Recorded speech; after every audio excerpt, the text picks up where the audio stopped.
السلام عليكم ورحمه الله وبركاته. ازيكم حبايبي؟ عاملين ايه؟ يا رب تكونوا بخير. غدانا النهارده في السريع هعلمك حاجه من فرخه واحده، بس تكون مثلا ايه 2.5 3 كيلو، 3 الا ربع، 2.5، بس مش اقل من 2.5. تعملي منها غدوه و2 و3 و4 من فرخه. والله العظيم من فرخه. طب ازاي؟ تعالي هقول. يلا بينا. بس قبل ما نبتدي الفيديو تقولي ايه؟ برافو عليك، سبحان الله والحمد لله ولا اله الا الله ولا حول ولا قوه الا بالله العلي العظيم والله اكبر. جانا بنتي واقفه ورايا. يلا تعالي نوريكي. بصي يا ست البنات، صلي على النبي. دي فرخه، بس فرخه حلوه كده، يعني فرخه ايه بنت ناس. دي اللي احنا كنا مربينها مع بعض وذبحناها. بسم الله ما شاء الله. شايفه البنات؟ بنات قطعه من قطع، حاجه كده ايه، وتخينه مش رقيقه. شايفين؟ اولا ده السدين عملوا لي 9 قطع، 9 قطع بالحجم ده الوركين، دي الاكتاف واللي بين الوركين والجناحين. هنحط دول كده هيبقوا طبخه في اي حاجه. اوكي. تعمل ايه تاني يا بنتي يا ميرو؟ هنسمي الله. ده هتبله واعينه في الفريزر لوحده، يبقى انا مش هستخدمه دلوقتي. امال هتعملي بال بين الوركين دول، او اللي هم الفخدين يعني، الوركين هقطعهم زي ما انت شايفه كده بنفس المنظر ده كده. وبعدين يا بنتي يا ميرو يا عسل، انت هتعملي ايه؟ وشجعي نفسك. دلعي نفسك، محدش هيدلعك، فدلعي نفسك. احسن لك دلعي نفسك، محدش هيدلعك صدقيني. ادي لنفسك باور كده وانت بتشتغلي عشان تقدري تكملي بقيه شغلك. هقطع كل الكلام ده وهعمل معاه بصلايه في قلب الكبه ونشوف هنعمل ايه. هقطع دولت بقى وارجع لكم تاني. اول حاجه انا هركن الكلام ده كله في جنب، وهجيب ده. هجيب دلوقتي هنا. هتعملي ايه يا ميرو؟ ده ايه يا بنات؟ دي الفراخ بعد ما فرمتها نديت لها وش واحد. انا مش عايزاها ناعمه ومش عايزاها خشنه. عندي حته ليا انا نسيت اوريها لك، حطيت حته ليا برضو. خدوا بالكم ان انا لسه هدي لها وش تاني. بسم الله. بقيه الفراخ اهي تمام. هتعملي ايه يا بنت يا ميرو تاني؟ تعالي وانا هقول لك هعمل ايه. هسمي الله الاول، وبعد كده هنضف الكبه دي خالص كده، وهعمل كالتالي. هسيب الكبه لان انا لسه هدي لها وش تاني. نجيب بس معلقه واشطف ايديا. بصوا يا بنات، ده بقسماط، هحط منه معلقتين. ليه البقسماط يا ميرو؟ هيديني بس ايه، مجرد ماسكه مش اكتر. تمام. الربع فرخه بياخد معلقتين، ودي عشان نص فرخه كبيره هنحط كل ربع معلقتين، يعني 4 معالق. يعني نص فرخه هياخد 4 معالق بقسماط، بما يعادل مثلا 50 جرام 75 جرام في الكتب دي. ايه تاني يا ميرو؟ بهارات الليمون زي ما انتوا عارفيني. فلفل اسود حبه حلوين كده، مش هكتر برضو. بهارات مشكله زي ما انتوا عارفين، بصل وفلفل وملح. هتعملي ايه يا ميرو؟ قرن فلفل زي ما انتوا شايفين اهو، عود يعني ما يسكرش في قد ايه، حاجه كده يعني اهي سنه بس. طب انت حطيتوا دول الاول ليه؟ انا عايزه دول الاول يتخلطوا، وبعد كده هعجن كل الكلام ده ببعضه. هتعجنيه هعجن، عشان انا عايزه الكفته تمسك في نفسها كده، ما تبقاش سايبه. ندي لها تقليبه، وبعد كده نحطها فين؟ في قلب الكبه مع الكلام ده كله. يلا بينا يا بنات على الكبه على طول. هضربها وارجع لكم. عمال بقى ما الكبه طلعت، لان يا حلاوه اشتغلت. الكبه كانت وقفت ورجعت اشتغلت لوحدها. طيب خلاص خلينا بقى نعمل ده، بعدين نبقى نكمل الكبه. بما ان الكبه بتاعتي عماله تعاكس فيا، هسيبها بقى على نفسها شويه تسقع، لان انا الكبه بتاعتي لما بتسخن بتفصل. الكبه بتاعتكم بتعمل كده كمان ولا لا؟ هنسمي الله. وهتعملي ايه يا بنتي يا ميرو؟ تعالوا ما نعمل الرز بتاعنا. اولا نعمل قصه حلوه كده، يا دوبك تروح وتيجي مع نفسها كده. وانا نسيت اقول لكم مقدارين. صلوا على النبي يا بنات، عشان لو مصورتش ده في الاول. هتعملي رز بايه؟ هعمل رز بالخضار. الكوسه لو عيالك مش بياكلوها او تقيله في اكلها، اعمليها بالطريقه دي مش هتبان خالص. معانا كوستين، معانا جزر، معانا بسله، معانا بصل. تمام. هتعمل ايه بتعمله؟ هنزل بالبصل بس كده يا دوبك خدت التشويحه، وبعدين هننزل كمان بالبسله كلها. البسله دي تخزين السنه اللي فاتت، وعايزه اقول لكم يعني تحفه يا بنات والله. دي وجبه كامله متكامله، ولا انت هتحملي هم وهم رافضين ياكلوا الجزر، ولا انت رافضين ياكلوا الكوسه. ما تخافيش، استحاله هتبان في الرز، من رابع المستحيلات انها تبان في الرز. كل حاجه في الوجبه دي بصراحه تحفه، سواء الكوسه، البسله، الجزر، حاجه كده وهم. البصل برضو حاجه كده وهم، لانه مبشور ناعم فمش هيبان. هنسيبها تشوح تشويح حلو، اهم حاجه ان ده يستوى لان الرز ما بياخدش وقت. ونرجع تاني مع بعض كده تمام. هتعملي ايه يا بتشاميرو؟ هنزل بشويه الجزر الاول. خدوا بالكم ان الكوسه طالما مبشوره ما بتاخدش اي وقت. زي ما انت شايفه كده برضو هشوح الجزر ده الاول لحد ما ينزل ميته خالص، وبعد كده هنزل بايه؟ بالكوسه. مش هغطي الحله بقى لان خلاص انا كده يعني ايه شوحت البسله تشويحه حلوه. هسيب ده بقى يتشوح مع بعضه. في الاثناء دي انا مسكت ال ايه قولي فكريني الزهايمر. مسكت الفراخ، مسكتها تعتبها بايدي لان الكبه كانت مش راضيه تشتغل لان كانت اتعملت. انا عايزه اقول لك على حاجه، بصي هي كده ماسكه نفسها اهي. فين الكاميرا؟ شايفاها ماسكه نفسها خالص اهي وزي الفل. شوفي طالما بتدلك بين ايدك وما بتفرولش وماسكه نفسها كده خلاص هي كده قشطه. بس انا هعمل ايه؟ هسيبها 10 دقايق في الفريزر تمسك نفسها اكتر، عشان انا مستعجله عليها. لو انا مش مستعجله هسيبها في التلاجة من تحت، بس طالما انا مستعجله هسيبها مجرد 10 دقايق لربع ساعه في الفريزر. هنا كده خلاص الجزر بقى بالنسبه لي تمام. هنزل كمان بالكوسه. خدي بالك طالما انت حاطه كوسه يبقى هتقلي عقد الرز. طب انت عامله كميه خضار كده ليه كتير؟ على فكره الخضار لما يكون كتير والرز قليل احسن للعيال يعني كميه الخضار دي حلوه جدا. وبعدين انت لو بصيتي هي ديت مش مكمله 4 كوسات، هي بس عشان في مضروبه فهشه، انما هي في الحقيقه مش مكمله 4 كوسات و3 جزرات كبار زي ما انت شايفه اهو. هديلها برده تقليبه حلوه لحد ما الكوسه تنزل ميتها، وبعد كده انزل بالرز والميه على طول والملح. يعني هنا يا بنات نزلت بالرز اهو زي ما انتم شايفين. هديلها بقى تقليبه حلوه. بسم الله.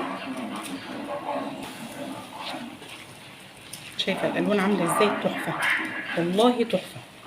هشوح تشويحه حلوه. خدي بالك هتحطي العقد قليل علشان خاطر ايه؟ الكوسه.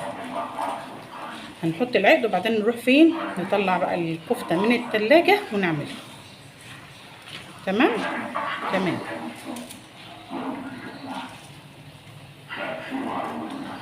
هديله تشويحه برده مع الخضار كله يشرب من بعضه، وبعد كده هضيف الميه وهضيف برده زيت تاني. هضيف معلقتين حلوين كده وهضيف كل حاجه.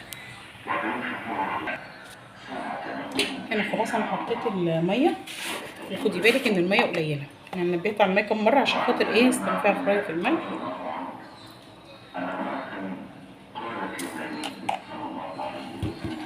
هنضيف شويه زيت.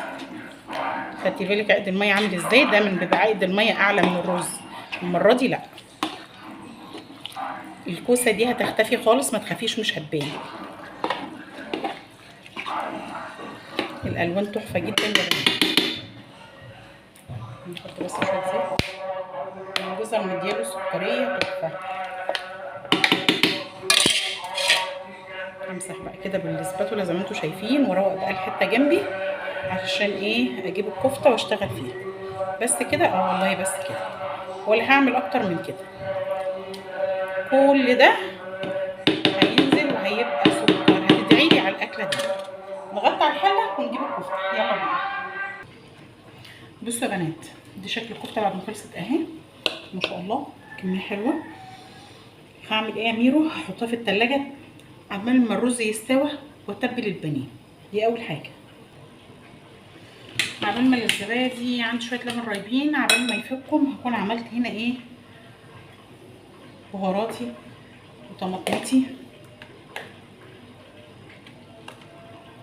طب انتي هتعمليه في البقسماط او في الدقيق او في الكورن فلاور او لا، مش هعمل في اي حاجه من دي. انا يا دوبك هتبله وهعصر عليه ليمونيه وشكرا. حتى مش هحط خل. مش هتحطي خل؟ لا مش هحط خل. ليه؟ لان ده هو بقاله فتره في التلاجة اصلا. دي يا جماعه ميه الصلصه. ميه الصلصه يعني ايه؟ الصلصه بسبكها هاخد منها حبه. مين الملح؟ سميتي يا ميرو، اوعي تقعي. مش هتحطي لبن؟ لا هحط لبن رايب مش كتير. طب هو انت بتحطي ملح دلوقتي؟ اه انا ما عنديش مشكله في حته الملح خالص، لان البانيه ده هيبقى يشرب التتبيله وهحطه في الفريزر، مش هحطه في البقسماط دلوقتي. هطلعه يفك وبعد كده اقوم رايحه عاملاه في البقسماط. عايزه تعمليه بالبقسماط اعمليه، بس انا بصراحه ما عنديش وقت دلوقتي خالص ان انا احطه في البقسماط. ده لبن، فين الكاميرا؟ بس لما يفك شويه، لبن رايب لما يفك شويه. كل اللي انا هعمله كده، هوديها وش وظهر زي ما انتم شايفين. بسم الله. طبعا لو عايزه تقسمي بقى، لو عيالك صغيرين هتقسمي دي مفيش فيها مشكله خالص. هخلص بقيه الكميه وارجع ليكوا يا بناتي يا حلوين. بس قبل ما تروحي في اي حته هتقولي ايه؟ شاطره، برافو عليكي، سبحان الله والحمد لله ولا اله الا الله ولا حول ولا قوه الا بالله العلي العظيم والله اكبر. صدقوا انا فاكره من ساعتها ان الكاميرا شغاله وهي واقفه. ده خلاص انا هعينه اهو زي ما هو، وهعين ده كمان ونرجع نعمل الكفته. معاكي ايه تاني يا ميرو؟ يلا بينا هنشوف هنعمل الكفته بتاعتنا ازاي. هنسمي الله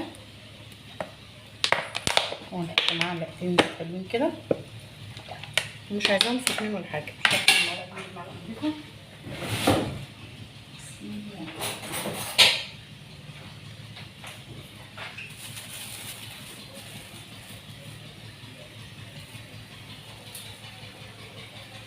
هنحط معلقتين دقيق. انا مش عايزه الصوص بتاعها شديد، ومش عايزاه كمان في نفس الوقت يكون ايه. نعلي النار عشان نكون مطينها.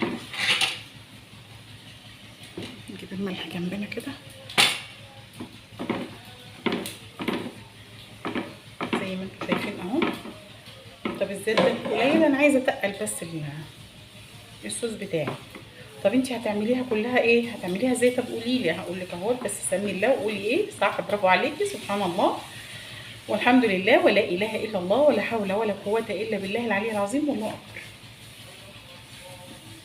شوفي يا بنات، عندك شوربه حطي، بسم الله. ما عندكش شوربه مفيش مشكله خالص. هننزل بشويه لبن على شويه ميه في الاول. لبن على ميه اه.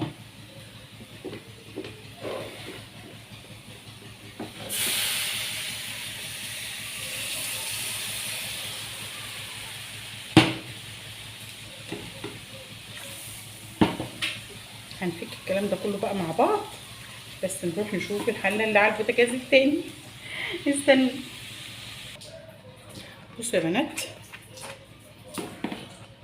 انا ما حطيتش لبن الا اللي انا حطيته، شويه ميه. زودت شويه ميه وهزود كمان شويه ميه لان الصوص كده بالنسبه لي تقيل. انا عايزاه اخف من كده. خدي بالك هو لسه هيتقل معاكي. قلبي بس قلبي كويس. كل ده هيتقل معاكي. انا ما حطيتش الا كوبايه، والله ما كملت نص كوبايه لبن. شوفي بيتقل ازاي. بصي خليكي متابعه الدوامه اللي في النص. شوفي بيتقل في ايدي انا حاساه. هضيف شويه لبن بس في الاخر خالص. هفضل اقلب فيه برده لحد ما يتقل شويه، وبعد كده اوريكي هعمل ايه. زي ما انت شايفه هو كده بالنسبه لي القوام ده حلو قوي. عايزه تقلي عن كده حطي نص معلقه دقيق. هحط شويه ملح. خدي بالك ان انت اصلا مبهره الكفته. وهضيف كمان شويه لبن كمان عشان انا عايزاه يكون فاتح شويه. بسم الله. مش عايزه فيها اي وش خالص.